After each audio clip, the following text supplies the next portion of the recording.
الأحياء ولكن لا تشكرون إن الله وملائكته يصلون على النبي يا أيها الذين آمنوا صلوا عليه وسلموا تسليما اللهم صل على سيدنا مولانا محمد معدن الجود والكرم وعلى آله وأصحابه وبارك وسلم صلاة وسلام عليك يا رسول الله صلى الله تعالى عليه وسلم. یہ پنکھے کو بند کر دو آپ صاحب اور دوسرے پنکھے جو بھی ضرورت ہو. سادات کرام جو بھی ہیں آپ آگے تشریف لے آئیں. واقعات کے تسلسل کے ساتھ کربلا کا وہ خونی منظر، وہ ایسے واقعات اور ایسی حالت جو آج تک نہ چاند کو دیکھنا نصیب ہوا نہ سورج کو دیکھنا نصیب ہوا. ان یزیدیوں نے، ان پلیدیوں نے خانوادے رسول کے فرزند حضرت مسلم بن عقیل کا سب سے پہلے خون بہایا. عبید اللہ ابن زیاد نے آپ کے ہونٹ کو کاٹا گیا اور اس کے بعد آپ کے جسم مبارک کو محل کے اوپر سے نیچے پھینکا گیا. اس طریقے سے بدسلوکی اور ظلم کی انتہا کے ساتھ سب سے پہلے اہل بیت میں سے حضرت مسلم بن عقیل کو شہید کیا گیا. یہیں پر انہوں نے بس نہیں کیا بلکہ اور حضرت مسلم بن عقیل کی شہادت تھی. ایسا وقت تھا حضرت مسلم بن عقیل کی شہادت کی وجہ سے پورے کوفے میں سناٹا پھیل گیا. خوف و ہراس لوگوں کے دلوں میں چھا گیا. لوگوں نے اپنے گھروں سے باہر نکلنا بند کر دیا. ایک قسم کا کرفیو لگ گیا اور آپ کی شہادت کے ساتھ ساتھ حضرت ہانی بن عروہ جنہوں نے آپ کو پناہ دی تھی، اس بدبخت نے اس محب اہل بیت کو بھی نہیں چھوڑا. یہاں تک کہ حضرت ہانی بن عروہ جو ایک معزز قبیلے سے تعلق رکھتے تھے، آپ کے بچاؤ کے لیے آپ کے قبیلے والے آ گئے تھے، لیکن صرف ایک حضرت مسلم بن عقیل کی شہادت کی وجہ سے یہ کوفہ والے سب کے سب ڈر گئے اور انہوں نے کوفی لا یفا انہوں نے اس مسئلہ کو ثابت کر دیا کہ ہم سے وفا کی امید نہیں کی جا سکتی. حضرت ہانی بن عروہ آپ کو گھوڑوں سے باندھا گیا. آپ نے اپنے قبیلے والوں کو، آپ نے اپنے خاندان کے مرد جوان کو آپ نے للکارا بلایا. کہا گئے وہ لوگ جو میری حمایت میں آئے تھے، لیکن کوئی بھی عبید اللہ ابن زیاد اور یزیدی لشکر کے سامنے نہیں کھڑا ہوا. بالآخر حضرت ہانی بن عروہ بھی جام شہادت نوش فرماتے ہیں. سب سے پہلے اہل بیت میں سے حضرت مسلم بن عقیل اور اہل بیت کے علاوہ میں سے محبین اہل بیت میں سے حضرت ہانی بن عروہ. لیکن اس کے باوجود اس کی پیاس نہ بجھی. اس نے کوفہ میں یہ اعلان کر دیا کہ کہاں ہے مسلم کے وہ دو لڑکے محمد اور ابراہیم، کس نے ان کو چھپا کے رکھا ہے. یہاں تک کہ اس نے انعام نامزد کر دیا کہ جو ان کو پکڑ کر لائے گا اس کو اتنا انعام دیا جائے گا. لہذا قاضی شریح آپ نے ان دونوں شہزادوں کو سوچا کہ یہ رسول کریم کے خاندان کے شہزادے ہیں، کسی بھی طریقے سے عبید اللہ ابن زیاد ان کو پالے گا. لہذا آپ نے راتوں رات اپنے بیٹے سعد کو کہا کہ ایک قافلہ مدینے کی طرف آج جانے والا ہے، اس قافلے کے ساتھ ان دونوں شہزادوں کو چھوڑ آ تاکہ وہ صحیح سلامت مدینہ پہنچ جائے. باپ کی اطاعت پر بیٹا ان دونوں شہزادوں کو لے کر میدان میں چلتا ہے اور جب پہنچتا ہے تو قافلہ نکل چکا ہوتا ہے.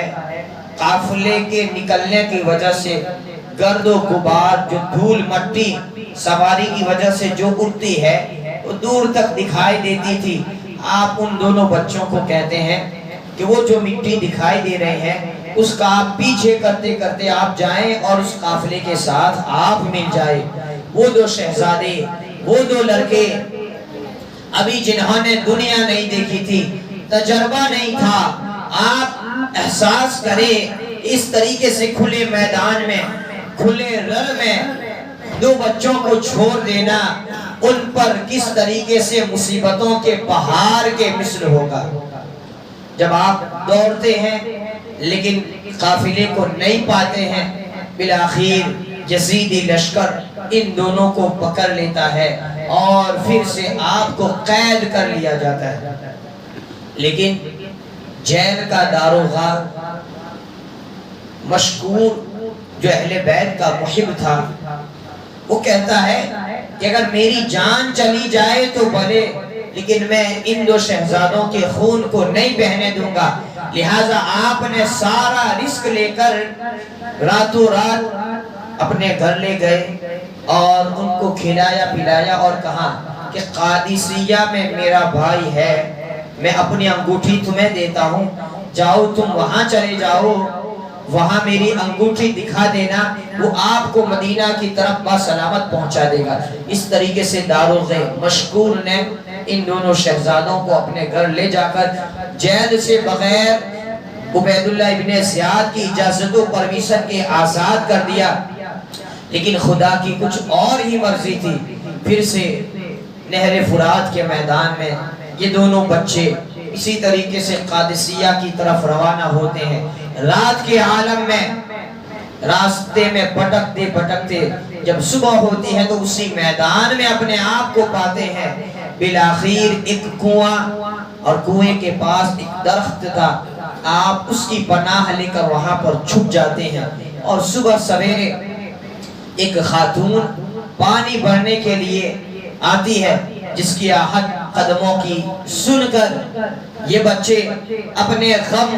کو روک نہیں پاتے ہیں اور سسکیاں لینے لگتے ہیں۔ وہ عورت جب آواز سنتی ہے، آواز کی طرف آگے بڑھتی ہے تو ان دونوں شہزادوں کو پا لیتی ہے، پوچھتی ہے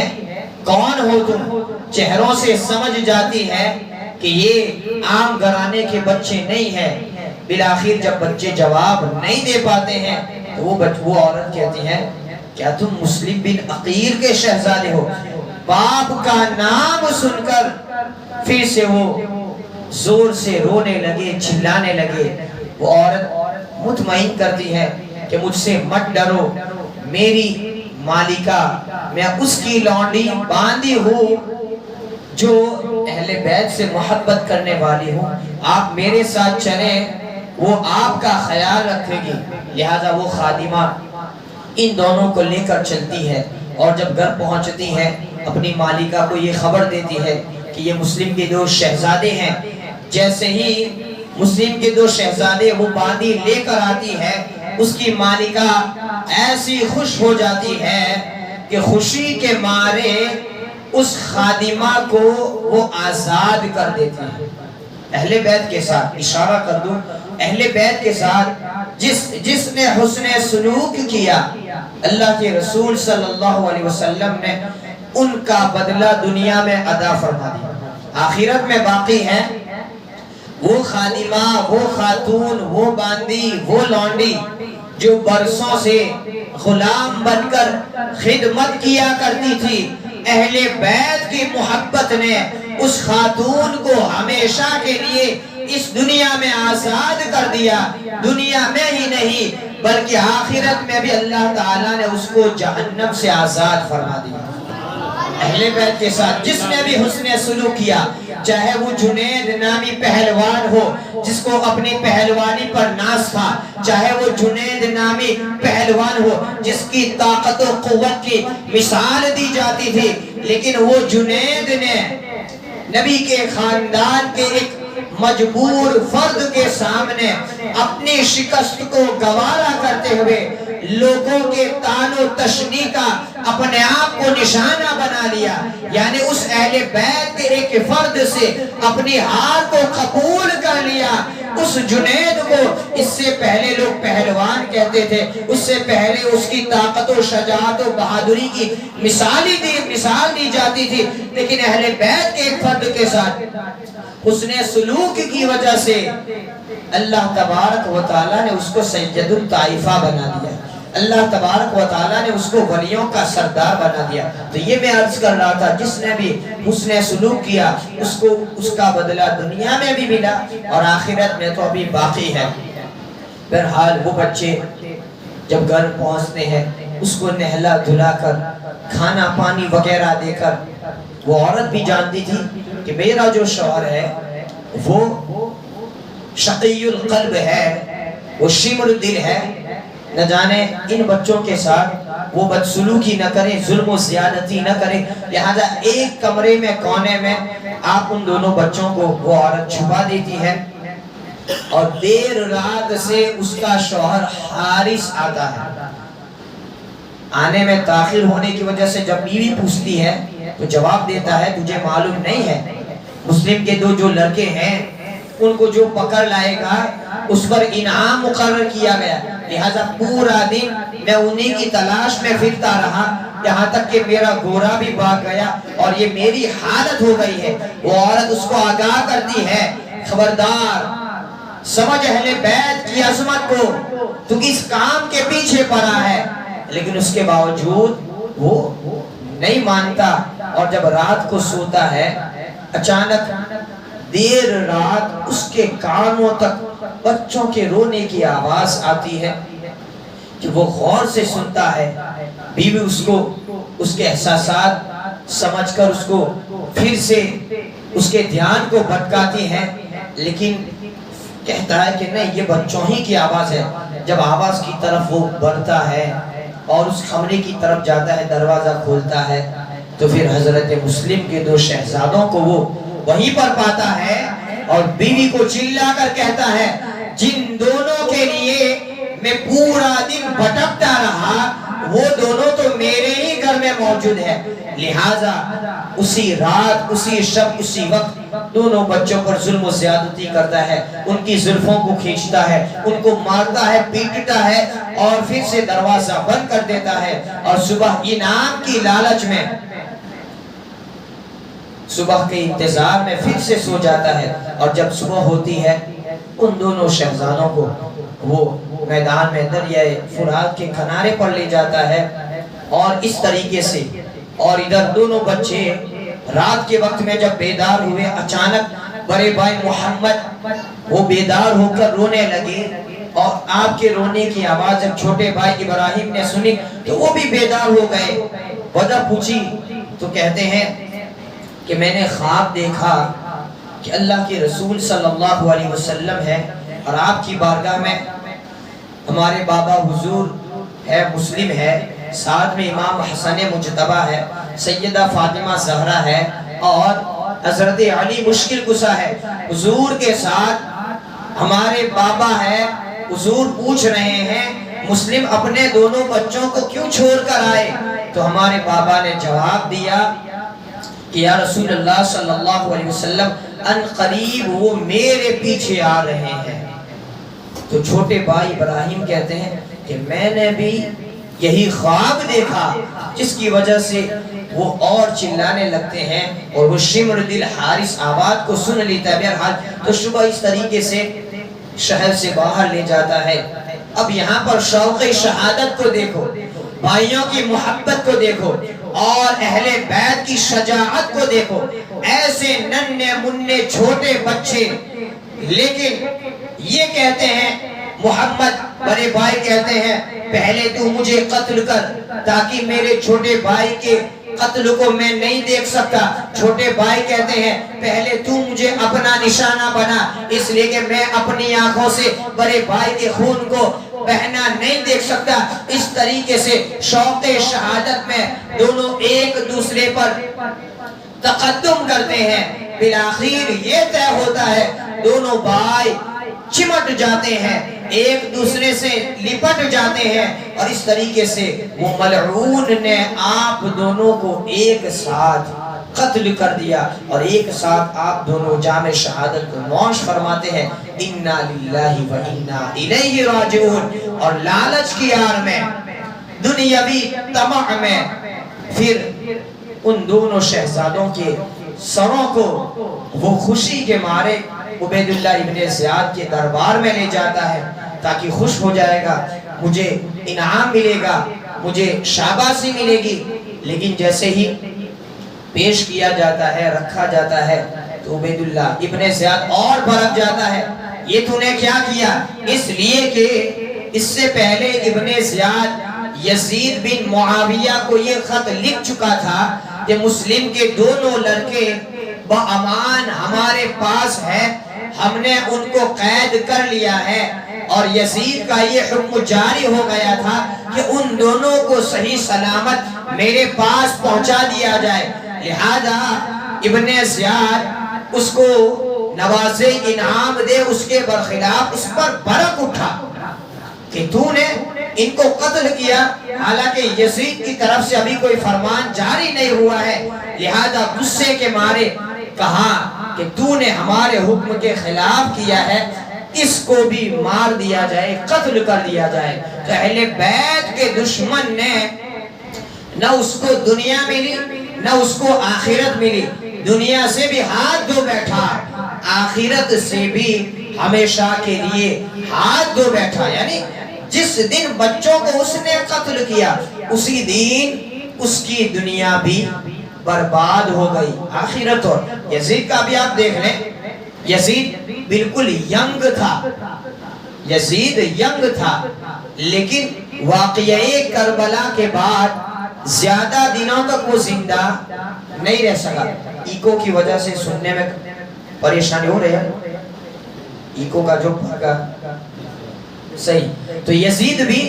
اہل بیت کے ساتھ اتنی بدسلوکی کرنے کے باوجود وہ زیادہ دنوں تک، مہینوں تک زندہ نہ رہ سکا۔ اسی لیے تو علامہ اقبال کہتے ہیں قتل حسین اصل میں مرگ یزید ہے، اسلام زندہ ہوتا ہے ہر کربلا کے بعد، اسلام زندہ ہوتا ہے ہر کربلا کے بعد۔ انسان کو بیدار تو ہو لینے دو، انسان کو بیدار تو ہو لینے دو، ہر قوم پکارے گی ہمارے ہیں حسین، ہر قوم پکارے گی ہمارے ہیں حسین۔ بہرحال اس طریقے سے ادھر حضرت مسلم بن عقیل کا 3 ذی الحجہ کو شہید ہونا، اور اسی 3 ذی الحجہ کو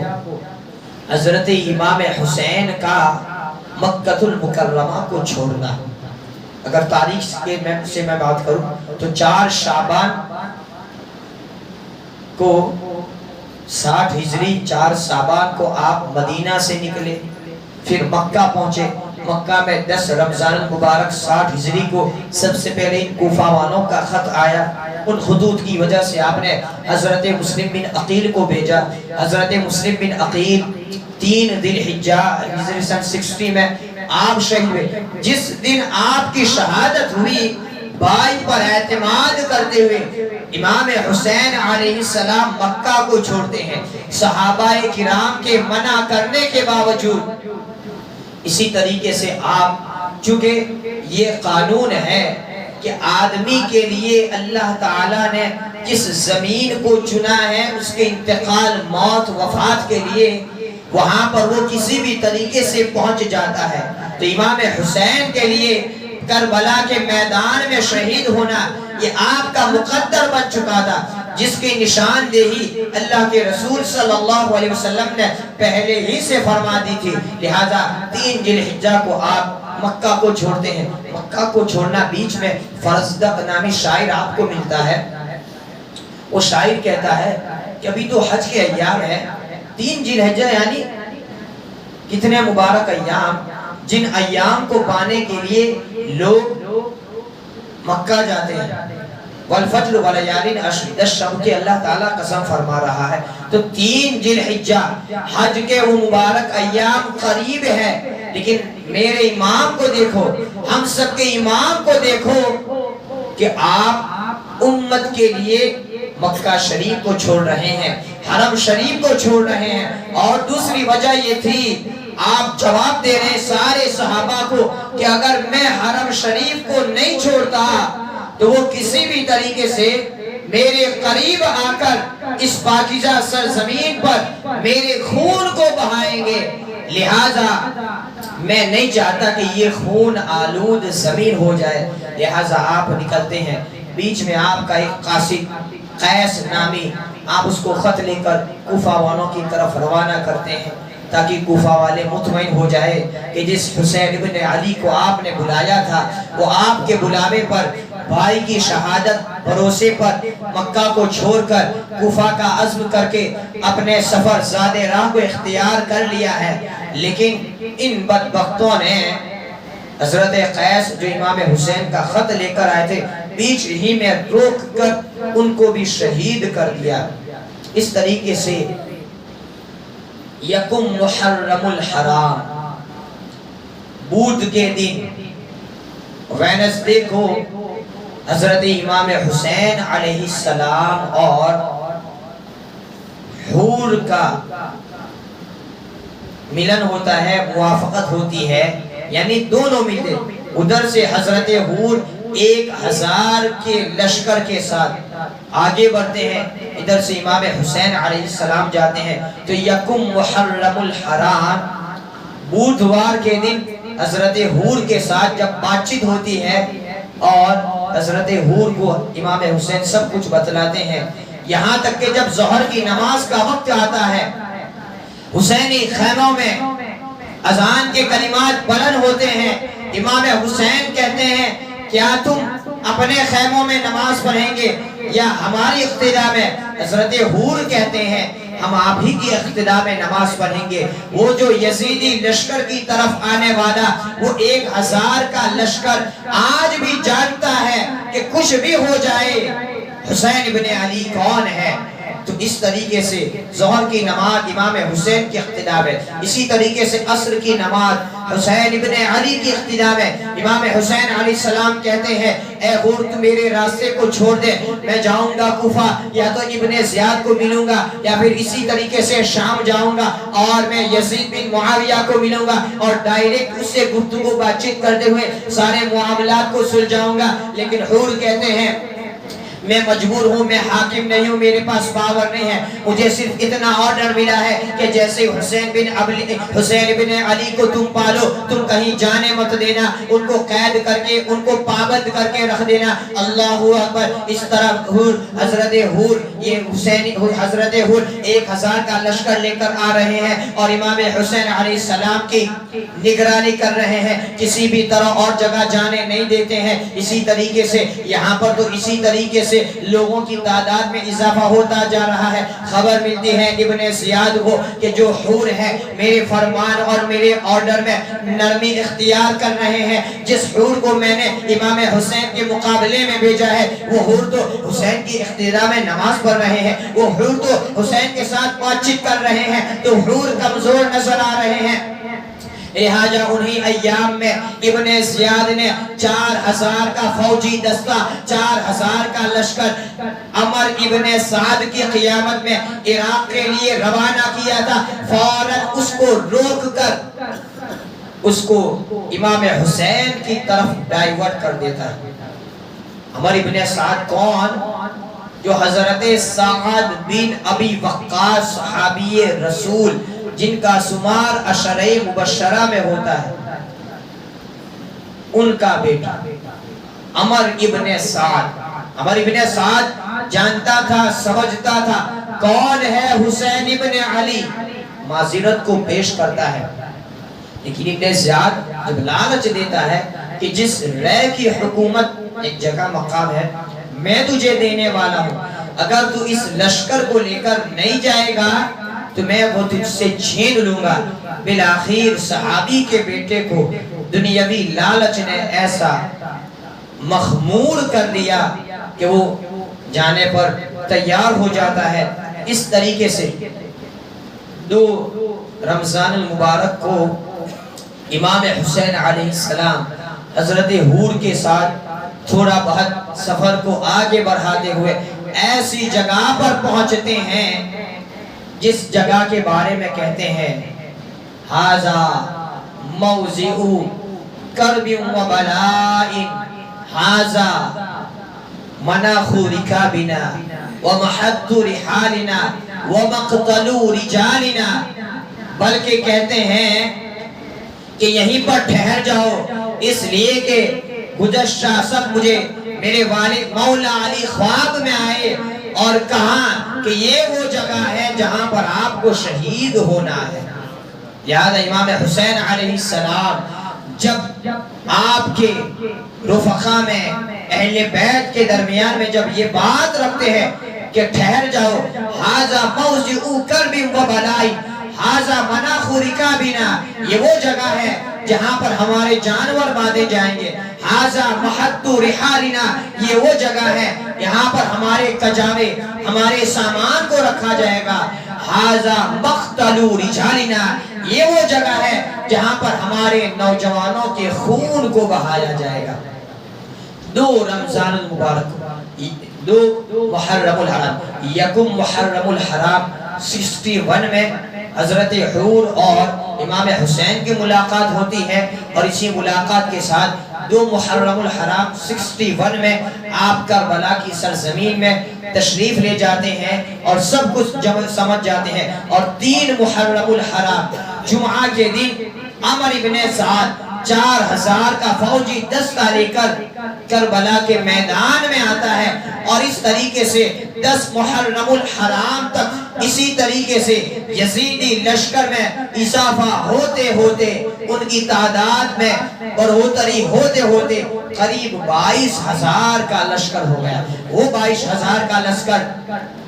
جن کے پاس جنگی سامان ہے، جن کے پاس اسلحہ جات ہے، جن کے پاس تلواریں ہیں، جن کے پاس تیر ہے، جن کے پاس نیزے ہیں، جن کے پاس بالے ہیں، جن کے پاس نوجوان ہیں، جن کے پاس بہادر ہیں، جن کے پاس طاقت و قوت رکھنے والے افراد ہیں، اور ادھر حسینی خیموں کو دیکھتے ہیں کہ جو نہ کوئی ایسے ارادے سے نکلے تھے، نہ جن کا ارادہ خون بہانا تھا، وہ حسین ابن علی اپنے اہل بیت اطہار کے ساتھ اور چند ساتھیوں کے ساتھ، ان ساتھیوں میں اور اہل بیت میں جن میں جوان بھی ہیں، جن میں بوڑھے بھی ہیں، جن میں بچے بھی ہیں، جن میں عورتیں بھی ہیں، جن میں مرد بھی ہیں، اور ان کی تعداد صرف اور صرف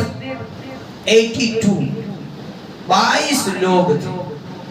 72 شہید کربلا، یہ لفظ مشہور ہے، شعر و شاعری میں اسی کو کہا جاتا ہے، اور اس سے بھی کوئی خرابہ نہیں ہے، تعداد کوئی ایسا نہیں ہے کہ یہ فکس تھی، چونکہ بیچ میں سفر کے دوران امام حسین علیہ السلام کے ساتھ جو جو ملتے گئے وہ آپ کے ساتھ جمع ہوتے گئے۔ بہرحال 72 کا لفظ مشہور ہے، کتابوں میں 82 کا بھی لفظ آتا ہے، اس سے ہمیں کوئی مطلب نہیں ہے، بتلانا یہ مقصود ہے کہ وہ صرف اور صرف 72 نفوس قدسیہ اور سامنے 22,000 کا لشکر۔ یہاں پر ایک واقعہ اور میں عرض کر دوں، دوران سفر ایک بوڑھی عورت ضعیف جس کے شوہر کا انتقال ہو چکا تھا، جس کا صرف اور صرف ایک نوجوان بیٹا تھا، وہ عورت جس کا بڑھاپے کا کوئی سہارا نہیں تھا، صرف ایک بیٹا تھا، اور وہ بھی ایسا کریل نوجوان جس کی شادی ہوئے صرف ابھی 17 دن ہی گزرے تھے، صرف 17 دن گزرے تھے۔ جب وہ بوڑھی عورت حسین ابن علی کے تعلق سے سنتی ہے تو بیٹے کے پاس آتی ہے، بڑی منت اور عاجزی کے ساتھ بیٹے کو کہتی ہے، بیٹا میں بوڑھی ہوں، میرے پاس طاقت نہیں ہے، تیرے باپ کا انتقال ہو گیا ہے، میرا دوسرا کوئی بیٹا بھی نہیں ہے، تو ہی میرا ایک سہارا ہے، میں یہ چاہتی ہوں کہ اگر تو حسین ابن علی پر قربان ہو جائے، ان کا ساتھ دے، اور ان سے پہلے تیرے خون کو بہایا جائے، تو یہ مجھے یہاں پر بھی کامیابی ہوگی اور قیامت کے دن بھی میں تجھ پر ناز کروں گی۔ بیٹا بھی کیسا؟ ماں کا وفادار، وہ بیٹا بالکل کلیئر، ابھی اس نے شادی بیاہ والی زندگی کو صحیح سے دیکھا بھی نہیں تھا، صرف 17 دن گزرے تھے۔ بیٹے نے کہا میں اپنی بیوی کی اجازت لے لوں، اس سے بھی راضی کر لوں۔ ماں کہتی ہے کہ اس کی اجازت نہ لے، کہیں وہ تجھے منع نہ کر دے، ورگلائے نہ، لیکن قربان جاؤ اہل بیت کے ہم نے ایسے جانثاروں کو بھی دیکھا ہے، ہم نے ایسی عورتوں کو بھی دیکھا ہے اپنی آنکھوں کے سامنے اپنے شوہر کی قربانی، اپنے شوہر کا قتل ہونا، یہ اس پر فخر کرتی ہے، اپنے شوہر کو حسین ابن علی پر قربان کرنا یہ گوارا کر لیتی ہے، جیتے جی اپنی آنکھوں کے سامنے بیوہ ہونا یہ ان کا نصیبہ سمجھتی ہے، جبکہ وہ بیوہ ہونا اہل بیت کے کسی فرد کے لیے ہو۔ جب بیٹا عورت کے پاس جاتا ہے، عورت کہتی ہے یہ تو میرا مقدر ہے کہ میں اس کی بیوہ کہلاؤں گی جس نے اپنے خون کو حسین ابن علی کے لیے بہایا تھا۔ لہٰذا ماں چاہتی تھی اور بیوی نے بھی اجازت دی تھی۔ اس طریقے سے وہب بن عبداللہ کلبی، اس کا نام تھا وہب، قبیلہ بنو کلب کا وہ شخص تھا، اس لیے اس کو کلبی کہا جاتا۔ وہب بن عبداللہ کلبی، وہب بن عبداللہ کلبی کو ماں لے کر امام حسین کی بارگاہ میں حاضر ہوتی ہے اور کہتی ہے اے حسین ابن علی، نہ میرا شوہر ہے، نہ میرا دوسرا جوان بیٹا ہے، نہ میرے پاس طاقت ہے، لیکن یہ میرا ایک بیٹا ہے، آپ سے پہلے آپ پر اس بیٹے کو میں قربان کرتی ہوں، اور نہ میرا کوئی دوسرا سہارا ہے، اور نہ یہ میرے بیٹے کی بیوی، نہ اس کا بھی کوئی بھائی ہے، نہ اس کے ماں باپ ہے، وہ بھی تنے تنہا ہے، باپ کو آپ پر قربان کرتی ہوں، اور جب تک ہم زندہ رہیں گے آپ کے خاندان کی عورتوں کی ہم غلامی کرتے رہیں گے،